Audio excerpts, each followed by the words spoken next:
Many of us were taught to go to school, get our education, start our career, and then get married. And I want to talk about why this advice trips us up, especially if you were not allowed to date growing up. You weren't allowed to interact with boys. No one ever taught you about relationships. And I hope this video answers the question why successful women can choose the wrong partners. If you're new here, welcome to Heal with the New Sex, where we discuss all things healing, self-love, and relationships. My name is Cynthia. I am a licensed therapist and coach. And sometimes as women, the burden of relationships, whether it's successful or not, is on us. And I think there's not enough conversation around why successful women choose unhealthy partners. But I really believe, in a nutshell, it's because we weren't given the skill to be able to vet a man, to discern. Many of us were taught to override our intuition. We feel relationships seem to be the prize, and we want to obtain the prize versus securing ourselves. And so I think we fall into unhealthy dating patterns, and then we end up married to a man who really we aren't aligned with. I believe that alignment is so important as it relates to your love life, whether it's you're married or you're dating. Alignment is so important. So let's talk about a few reasons why successful women choose unhealthy partners or are in toxic relationships and choose the wrong man. One, we were rewarded for overfunctioning. I know you was valedictorian. I know you graduated summa cum laude. I know you went to school, graduated summa cum laude, while taking care of your mom, being her caregiver, while working part-time, while helping out with your siblings. You, girl, are it. And you were rewarded for overfunctioning. You are a successful woman, not sexy. Maybe you is, okay. You used to be the one who figures it out, holds it together, makes things work, okay? And really, you may have a God complex because you just make things happen. And then you get in a relationship and you start over functioning. You start analyzing, you start trying to make things work because you're a problem solver. But the truth is that shouldn't be your role in the relationship. It shouldn't be your role to give more than you receive, to excuse inconsistency, to help him become better. Why is it that when you meet that man, he has bad credit, he's behind on his child support, and you think that he is able and has the space and capacity to be a partner? You think if I love him, if I help him, I see the potential in him, he's going to be a healthy partner. He's not healthy. And the thing is, for many of us, no one ever told us every man that you meet and encounter, one, is not your husband, two, is not husband material, and there are some men that are unsuitable for relationships. So he should not be in relationship with nobody. But you think with your successful self, with your overachieving self, that you can help him in a way, because you're a helpmeet, so that he becomes a healthier man. Meanwhile, you're overlooking that he hasn't done the work to ensure that he is healthy first for himself. I want you to know that you aren't choosing a project. You're not choosing a partner. You are becoming a project manager. If you got to build a bay, you're a project manager. And that's not for you to do.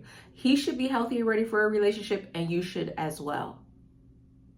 The skills that you use at work, you shouldn't have to use in your relationship. I'm a therapist, and I refuse to use my therapy skills in my romantic relationship. I need a partner who's emotionally intelligent and healthy.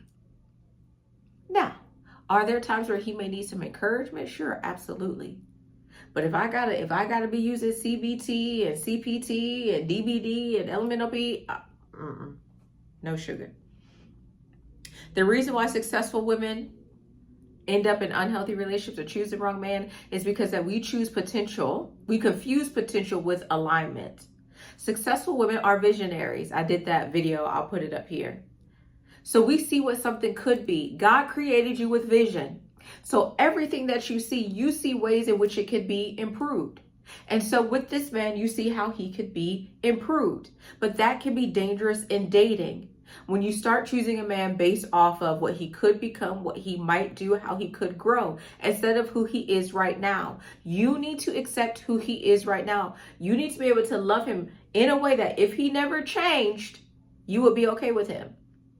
But as a visionary woman, many of us fall into the trap of seeing who a man could be. And that's who we believe he is. And then you get in the relationship and you're trying to change and contort him to be that. No, ma'am. No, ma'am.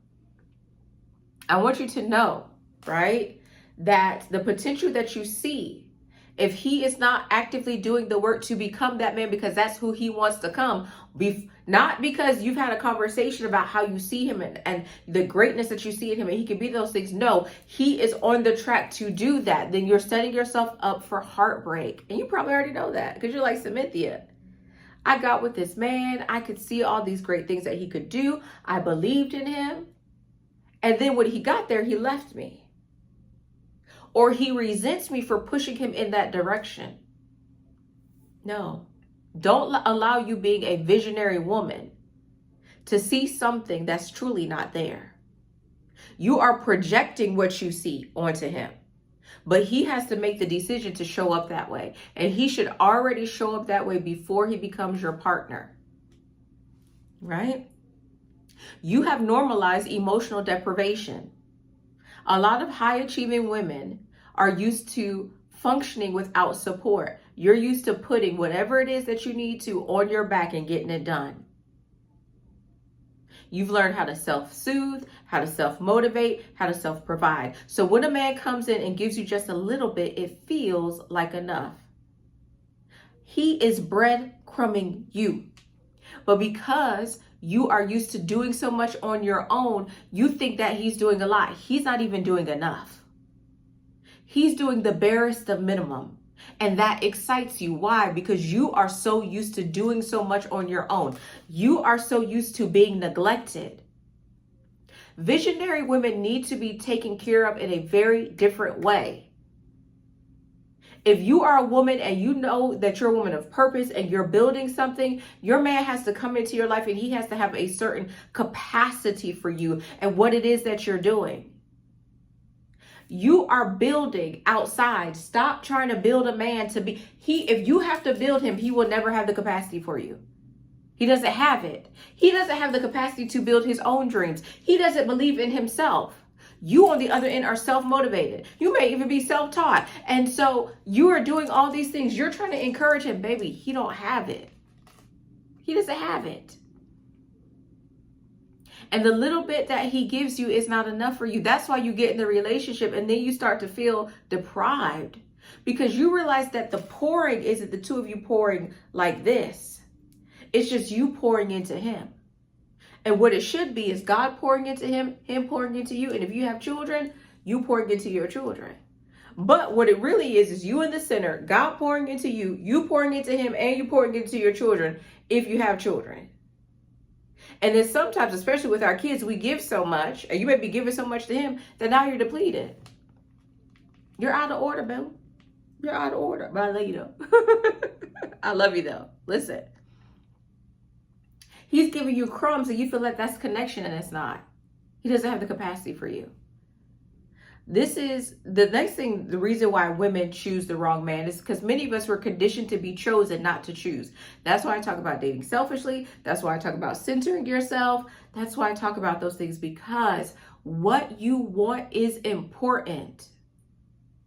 Many of us have these beliefs on the inside of us that are counterproductive to who we are. So that's why I hear women, and also society will shame you, right? Society will be like, there's these boss babes and these boss women and they need to be more feminine. Listen, your femininity is defined by you. Don't feel like you have to shrink yourself or change yourself or change your voice when you're talking to a man to make him feel like he's a man. If a man is threatened by your existence, then he's not your man. If a man has to humble you, if a man tries to neg you, if a man tells you need to be more soft in order to be with him, he's not your man. He doesn't have the capacity. Right? So many of us have this underlying condition, and you do it automatically. You try to soften yourself in the presence of a man because you don't want to seem intimidating. You try to make yourself desirable. You want to be seen as good. You've been taught that you need to show up so that you can be picked. And being picked makes you worthy, right? So instead of asking yourself, do I actually like him? Does he meet my needs? You're asking yourself, does he want me? Does he like me? Nothing to do with this. There's a young lady on Substack, and she's talking about sexual pleasure. Maybe it has something to do with this. And the title of her article is "Do I Taste Good?" And she talks about how many women's sexual experience is centered on the man. And so many women are so self-conscious when they're having sex because they have centered the sex and pleasure and sexual expression on pleasing men. Even pornography is is created in this way to please women and not please men and not women. And so women are very self-conscious about their moaning and how they taste, and can I be free, and can I express myself, and if I throw it back too much, is he going to be upset? Is he going to be worried about the sexual experiences that I had prior to him? Because even in sex and everything, women have been taught not to center themselves, but to center the man and his experience. Many women have sex with men not for their own pleasure, but to please the man. And I want you to be pleased with him physically, mentally, emotionally, financially, and spiritually. I want you to center yourself. Do you like him? Not does he want you. Do you like him? Does he please you? Does he show up for your emotional needs? Does that man satisfy you? What has the dating experience been like? Does it feel like he's trying to humble you? Does it feel like he's shortchanging you? Does it feel like he's dating multiple women so he just wants to give you scraps? If you're having sex with him, is he centering your pleasure, what you want? Does he make sure mama comes? Or are you going home disappointed? Okay, all right. So you need to move from wanting to be chosen to being the one who chooses. Because when you're focused on if he likes you, you're ignoring red flags, inconsistency, misalignment, because you're so focused on wanting to be chosen. You're so focused on wanting to be picked. You're so focused on the outcome of marriage versus you having a truly healthy and aligned relationship. Your focus should not be on being chosen, but being fulfilled, being satisfied. Does he satisfy you? And if you're questioning if you taste good, I want you to reframe that and know that you do, because you're that girl. Listen, you haven't redefined love. A lot of women think love is chemistry, attraction, emotional intensity, and that really is an area where you have to heal. I remember Anwar saying a woman's type is often her trauma. I tell y'all all the time, I love a hyper masculine man, but I know they're not good for me because that's my trauma. Real love looks like consistency, care, and I'm going to do a video about care because I feel like people say they love you, but they don't provide care. And in my mind, you can't love me without providing care for me. You got to provide care in order to love me. So real love is consistency, care, emotional safety, and attentionality, and accountability. We're accountable to each other. We esteem each other. If your definition of love is still rooted in intensity, you will keep choosing men who feel exciting but are not aligned. I remember a woman was talking about her, dating, and she was like, it just felt boring. I said, it's not boring, it's calm. It's calm, it's not triggering you. See, your brain is used to all of the chaos because that's what you grew up in. And now you're in this relationship, you're like, it's boring, it's not boring, it's calm. He doesn't trigger you. You're going to have to do some relearning and rewiring of your brain so that you can be successful in this relationship. And many of us have sabotaged relationships with healthy men because there was no chaos, right? So I want you to know this, that it's possible for a successful woman to choose an unhealthy relationship. One, because we haven't been taught as relates what makes a healthy relationship. We also need to redefine love. We need to move from wanting to be chosen to moving into the seat of the one who chooses. Sorry guys, my storage was full, but Listen, let me get back to what I was saying. I want you to know, as a successful woman, that you need to do the work in order to choose a healthier partner that's aligned with what it is that you want and see for your life.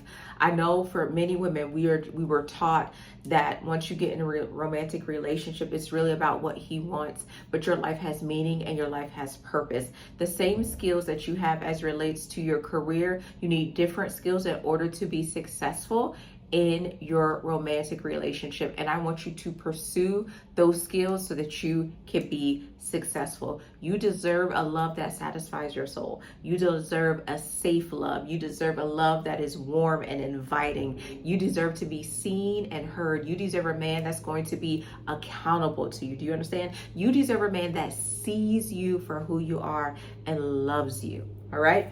This is Heal the New Sexy. My name is Smithia.